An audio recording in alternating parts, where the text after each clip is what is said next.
This is the seventh video of the series Periodicity in Elements, and in today's video we are continuing with the periodic tangent properties. Last video में हम लोगों ने एक property discuss की थी, that was ionization energy, and in the same way we will continue it and we will discuss two more properties today. Okay, so we're starting with the atomic radius. Okay, atomic radius से start करते हैं. So what is actually atomic radius? Atomic radius is the distance between the valence electron to the nucleus of an atom. किसी भी atom के का जो nucleus है उससे उसके जो आउटर मोस्ट इलेक्ट्रॉन के बीच की डिस्टेंस है that is called the atomic radius. अब ये एटॉमिक रेडियस बहुत टाइप के होते हैं. जैसे मेटल्स की बात करें तो उनको मेटेलिक रेडियस बोल सकते हैं. आयंस की बात करें तो आयनिक रेडियस बोलते हैं. तो those all are just atomic radius और डेफिनेशन यही है कि distance between the nucleus and the valence electron of that atom. Okay, तो अब आप ये लॉजिक को जो पहले हमने पढ़ रखा है उसे समझिए. ये डिस्टेंस है न्यूक्लियस से लेकर वैलेंस इलेक्ट्रॉन तक की. अब वो कैसे कम ज़्यादा होगी? वो होती है कम ज़्यादा due to force of attraction between the nucleus and electron. अगर फोर्स ऑफ अट्रैक्शन ज़्यादा है मतलब कि पुल ज़्यादा है न्यूक्लियस से, तो ऑब्वियसली इलेक्ट्रॉन्स अट्रैक्ट होंगे टुवर्ड्स द न्यूक्लियस और हमारा डिस्टेंस कम होगा. और अगर न्यूक्लियस का पुल कम है तो वो डिस्टेंस बढ़ जाएगा. तो इसको ध्यान में रखते हुए let's discuss the trend across a period. तो आप ये देखिए, ये पीरियड सेकेंड है. अक्रॉस अ पीरियड हम लोग देखते हैं lithium, beryllium, boron, carbon, nitrogen, oxygen and fluorine. अब देखिए एटॉमिक रेडियस कम होता जा रहा है. कम क्यों होता जा रहा है? क्योंकि लिथियम टू फ्लोरीन जाने पर हमारा जो न्यूक्लियर चार्ज है वो बढ़ता जा रहा है, लेकिन जो इलेक्ट्रॉन है that is still in the same shell or you can say same orbital.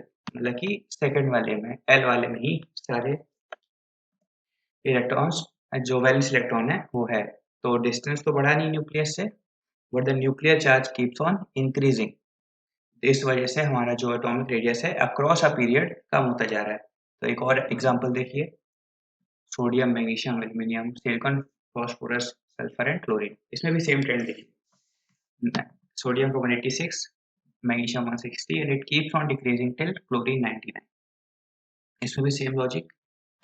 Sodium का इलेक्ट्रॉन भी सेम शेल में है वैलेंस वाला, और क्लोरीन का इलेक्ट्रॉन भी वैलेंस वाला सेम शेल में है, that is the M shell because it is period third. तो distance from the nucleus is almost same in both the cases from sodium to chlorine. But अगर nuclear charge की बात करें तो sodium के nucleus में 11 प्रोटॉन्स हैं, magnesium के न्यूक्लियस में 12 प्रोटॉन्स हैं, एल्यूमिनियम के न्यूक्लियस में 13 प्रोटॉन है. तो न्यूक्लियर चार्ज बढ़ता जा रहा है जिस वजह से पुल बढ़ेगा और उस वजह से हमारा जो एटॉमिक रेडियस है वो कम होता जा रहा है. तो वही यहाँ पे लिखा हुआ है कि लेफ्ट टू राइट जाने पर across the period atomic radius decreases due to the following reason.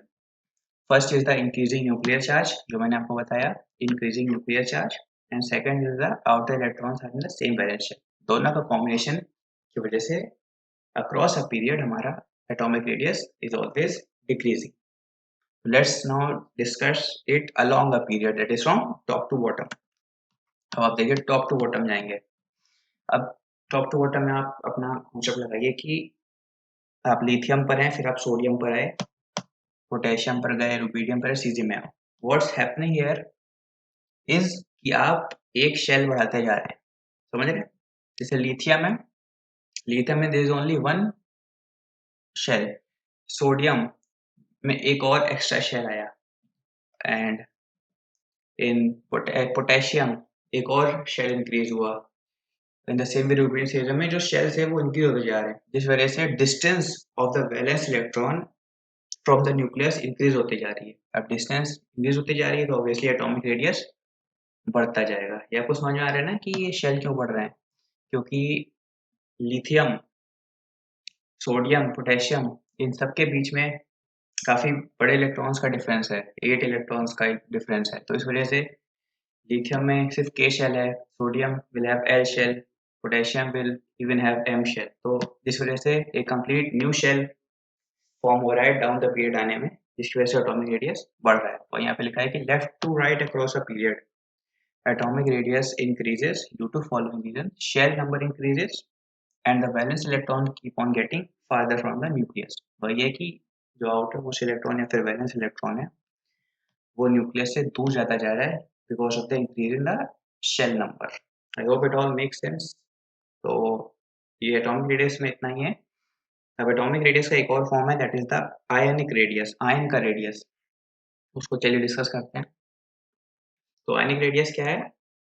Ion का रेडियस, किसी एटम में आप इलेक्ट्रॉन रिमूव करते हैं या कोई इलेक्ट्रॉन ऐड कर दें तो that atom get converted into ion. तो उसी आयन का रेडियस, आई मीन जो उस आयन के वैलेंस इलेक्ट्रॉन की दूरी है हमारे न्यूक्लियस से, that is called the ionic radius. तो ट्रेंड की बात करें अक्रॉस अ पीरियड या along the period, that is it follows the same trend as the atomic radius। जैसा कि ट्रेंड हमारा एटॉमिक रेडियस में था, same trend ionic radius follow करता है, मतलब कि अक्रॉस अ पीरियड डिक्रीज करेगा while along the period the ionic radius will increase. तो इसमें देखने वाले दो कॉन्सेप्ट हैं जो हम लोग अभी डिस्कस करते हैं कि a cation has a smaller size than its parent atom because it has fewer electrons and nuclear charge remains same। Cation मतलब कि आपने एक इलेक्ट्रॉन या दो इलेक्ट्रॉन किसी एटम से रिमूव कर दिए, इलेक्ट्रॉन रिमूव कर दिए, ओके। लेकिन उस इलेक्ट्रॉन रिमूव करने से जो कंपैरेटिवली जो न्यूक्लियर चार्ज है वो बढ़ गया, क्योंकि आप ऐसे समझिए सोडियम के पास पेरेंट एटम देखते हैं सोडियम का, तो उसके पास 11 इलेक्ट्रॉन्स होते हैं, 11 प्रोटॉन्स होते हैं। आपने उसका आयन बनाया सोडियम आयन, तो एक इलेक्ट्रॉन रिमूव हो जाएगा and it will become Na plus and it will have 10 electrons. तो कंपेयर कीजिए, पहले न्यूक्लियर चार्ज था 11 इलेक्ट्रॉन्स पे 11 proton, now the nuclear charge is 10 electrons पर 11 प्रोटॉन्स। तो कंपैरेटिवली जो न्यूक्लियर चार्ज है positive charge that has increased and that will lead to more force of attraction from the nucleus, जिसकी वजह से हमारा एटॉमिक रेडियस कम हो जाएगा। समझ रहे ना? इसी वजह से कैटायन का साइज हमेशा छोटा रहता है as compare to its parent atom. भाई अब देखिए atomic radius of sodium parent atom को कितना होता है 186 पिकोमीटर, वाइल जब हम आयन बना देते हैं सोडियम का तो it comes down to just 95 picometre, okay. एक और एग्जांपल देखते हैं एनाइन का। The size of an anion is always greater than parent atom। ये भी न्यूक्लियर चार्ज से हम लोग समझा सकते हैं। फ्लोरीन का एग्जांपल लेते हैं। Fluorine in the parent stage it has 9 electrons and 9 protons in the nucleus, okay, 9 protons in nucleus में and in the orbitals they have just these 9 electrons, okay। अब आपने फ्लोरीन आयन बनाया, एक electron provide कराया fluorine को and it became F minus. तो अब stage क्या हो गई कि nuclear charges still 9 protons while the electrons have become 10 electrons। So comparatively the nuclear charge has decreased। पहले था 9 electrons per 9 protons, now it is 10 electrons and 9 protons। So the force of attraction or the pull from that nucleus will decrease। तो इस वजह से हमारा जो valence electron है outermost that is free to roam wherever it wants in the orbital, जिस वजह से हमारा जो आयनिक रेडियस है वो बढ़ जाएगा। Distance between the nucleus and the valence electron will increase due to lesser nuclear charge or we can say lesser force of attraction। तो एग्जांपल देखिए, एटॉमिक रेडियस ऑफ फ्लोरीन कितना है 72, just 72 picometre, while its ionic radius becomes 136। देख रहे हैं कितना change हो रहा है जस्ट बिकॉज हम लोग उसमें एक इलेक्ट्रॉन ऐड कर दे रहे हैं। तो ये है आयनिक रेडियस का पूरा कॉन्सेप्ट। इसमें एक और कॉन्सेप्ट आता है that is the concept of isoelectronic species, okay, let's see that isoelectronic species। तो isoelectronic species क्या होती हैं? the atoms or ions जिनमें same number of electrons हो, atoms और ions which have same number of electrons। Example देखिए O2 minus, F minus, Na plus and Mg2 plus, सबके पास same number of electrons है that is 10। Oxygen के पास in the parent stage होते हैं 8, O2 minus हुआ तो 10 हो गए। इन the same way F minus के F के फ्लोरीन के पास होते हैं 9, F माइनस हुआ तो 10 हो गए। उसी तरह सारे Na प्लस में एक जाएगा 11 में से 10, Mg2 plus in the parent state Mg has 12 electrons, 2 Mg2 plus बना तो it has 10 electrons. सबके पास same number of electrons हैं, that's why they are being called isoelectronic species. Okay?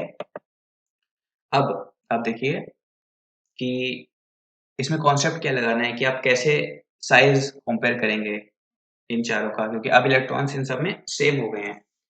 तो इलेक्ट्रॉन सेम हो गए हैं, तो नाउ आपको क्या सिर्फ एक क्राइटेरिया बचता है यहाँ पर, that is the nuclear charge. Okay, जिसके पास ज्यादा न्यूक्लियर चार्ज होगा उसका एटॉमिक रेडियस छोटा होगा, क्योंकि वो पजेस करेगा a greater force of attraction as compare to other. तो वही ये लिखा है कि same repulsion in the species as compare to the same repulsion in the species as number of electron present same है। ठीक है, species having greater nuclear charge will have shorter radius, जो मैंने आपको बता दिया। Higher is the nuclear charge, higher is the pull for electrons and shorter is the radius. ये सारा आप पढ़ चुके हैं एक बार, वही बार बार अप्लाई हो रहा है यहाँ पर। अब देखिए न्यूक्लियर चार्ज ज्यादा है तो रेडियस शॉर्टर हो रहा है क्योंकि फोर्स ऑफ अट्रैक्शन ज्यादा है। वही दूसरा कॉन्सेप्ट होता है कि दोनों के बीच का डिस्टेंस बढ़ जाए, मतलब कि इलेक्ट्रॉन्स अगर ज्यादा हो जाएं तो वो न्यूक्लियर चार्ज कम पड़ जाता है and that leads to a greater atomic radius. लेकिन वो केस तो यहाँ पर है ही नहीं, because all the species, all the atoms और ions have same number of electron. तो सिर्फ एक क्राइटेरिया बचता है हमारा, that is the nuclear charge. इसको और समझते हैं इस क्वेश्चन से। ओके, इसमें पूछा जा रहा है कि लार्जेस्ट एंड स्मॉलेस्ट साइज किसका होगा, Mg, Mg2 plus, aluminium, Al3 plus. Okay, अब देखिए कंपेयर कीजिए। पहले तो आप उठा लीजिए कि लार्जेस्ट कौन सा होगा। तो आपको पता है कि cation will always be shorter than it's parent atom. मैं आपको पहले बता चुका हूँ, ये आपको समझना चाहिए। तो उस हिसाब से Mg2 प्लस का साइज हमेशा Mg से छोटा होगा एंड Al3 प्लस का साइज हमेशा Al से छोटा होगा। ओके, मतलब कि अगर आप लार्जेस्ट की बात करें तो मैग्नीशियम और एल्यूमिनियम में से ही कोई एक स्पेशी बड़ी होगी, मतलब कि क्योंकि ये दोनों तो छोटे हैं, यही दोनों बड़े बचे एंड इन दोनों में से कोई एक होगा जो बड़ा होगा, that will be the largest among the four. Okay, वो पता है कि Mg and Al are the elements of the same period. Okay, अब सेम पीरियड में अगर आप चलते हैं क्रॉस तो एटॉमिक रेडियस डिक्रीज होता है as the atomic number increases. तो उस हिसाब से मैग्नीशियम का एटॉमिक नंबर 12 एंड एल्यूमिनियम का एटॉमिक नंबर 13। तो मैग्नीशियम का जो एटॉमिक रेडियस है that will be greater as compare to aluminium. Okay, तो आपको ये तो पता चल गया कि Mg2 प्लस Mg से छोटा, Al3 प्लस एल्यूमिनियम से छोटा और मैग्नीशियम एल्यूमिनियम से बड़ा। तो दैट मेक्स सेंस कि मैग्नीशियम इज द लार्जेस्ट। तो वही लिखा है कि atomic radius decreases along a period, so Mg is greater than Al। Next is cations are always shorter than parent atom which makes magnesium the largest species. Okay, तो दोनों का combination से magnesium हमारा लार्जेस्ट स्पेशीज आ गया।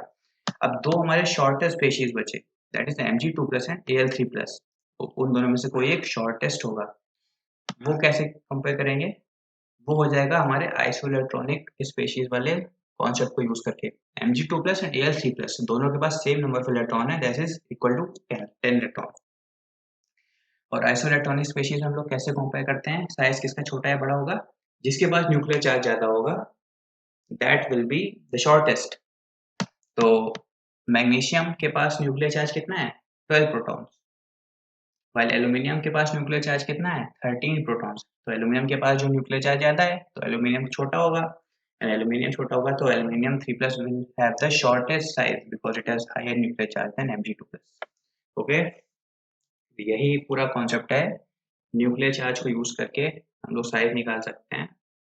और जो पहले हम लोगों ने पढ़ा, अगर हम लोग का शेल नंबर इंक्रीज हो रहा है तो साइज बढ़ता है। यही दो तीन कॉन्सेप्ट जो इंटर रिलेट हैं एक दूसरे से, that all leads to a higher और शॉर्टर एटॉमिक रेडियस और ionic radius we can say. तो इस नोट पर द रेडियस साइज वाला जो एटॉमिक साइज वाला पार्ट है that is all over, and in the next video we'll talk about electronegativity. So till then, bye bye.